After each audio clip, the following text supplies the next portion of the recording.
Halo Bang Gona, apa kabar Anda hari ini? Kali ini kita akan mengenali revolusi industri dari 1.0 hingga 4.0.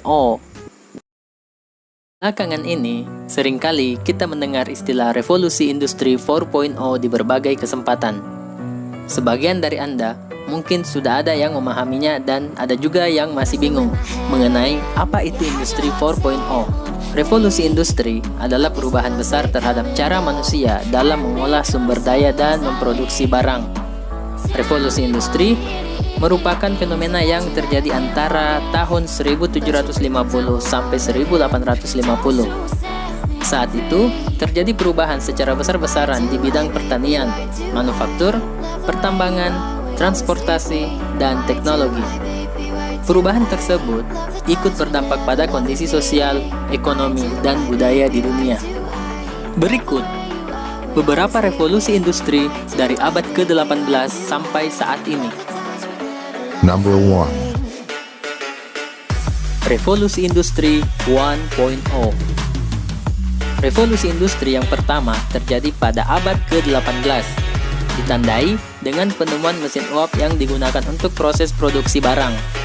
Saat itu di Inggris, mesin uap digunakan sebagai alat tenun mekanis pertama yang dapat meningkatkan produktivitas industri tekstil. Peralatan kerja yang awalnya bergantung pada tenaga manusia dan hewan akhirnya digantikan dengan mesin tersebut. Selain itu, mesin uap digunakan pada bidang transportasi. Transportasi internasional, revolusi industri memungkinkan bangsa Eropa mengirim kapal perang ke seluruh penjuru dunia dalam waktu yang jauh lebih singkat. Negara-negara imperialis di Eropa mulai menjajah kerajaan-kerajaan di Afrika dan Asia. Selain penjajahan, terdapat dampak lain dari revolusi industri, yaitu pencemaran lingkungan akibat asap mesin uap dan limbah-limbah pabrik lainnya. Number 2. Revolusi industri 2.0. Revolusi industri 2.0 terjadi di awal abad ke-20. Revolusi industri ini ditandai dengan penemuan tenaga listrik. Tenaga otot yang saat itu sudah tergantikan oleh mesin uap, perlahan mulai tergantikan lagi oleh tenaga listrik. Walaupun begitu, masih ada kendala yang menghambat proses produksi di pabrik, yaitu masalah transportasi. Di akhir tahun 1800-an, mobil mulai diproduksi secara massal. Produksi massal ini tidak lantas membuat proses produksinya memakan waktu yang cepat, karena setiap mobil harus dirakit dari awal hingga akhir di titik yang sama oleh seorang perakit mobil. Pada tahun 1913, proses produksi berubah total karena para perakit mobil dilatih untuk menjadi spesialis yang mengurus satu bagian saja. Selain itu, para perakit mobil telah melakukan pekerjaannya dengan bantuan alat-alat yang menggunakan tenaga listrik yang jauh lebih mudah dan murah daripada tenaga uap. Number 3. Revolusi industri 3.0. Manusia tidak lagi memegang peranan penting. Setelah revolusi ini, abad industri pelan-pelan berakhir dan abad informasi dimulai.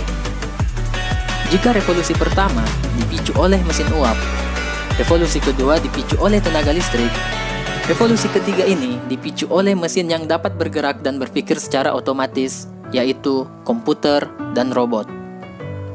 Salah satu komputer pertama yang dikembangkan di era Perang Dunia Kedua sebagai mesin untuk memecahkan kode buatan Nazi Jerman adalah komputer bernama Colossus. Komputer yang dapat diprogram tersebut merupakan mesin raksasa sebesar ruang tidur yang tidak memiliki RAM dan tidak bisa menerima perintah dari manusia melalui keyboard. Komputer purba tersebut hanya menerima perintah melalui pita kertas yang membutuhkan daya listrik sangat besar, yaitu 8.500 watt.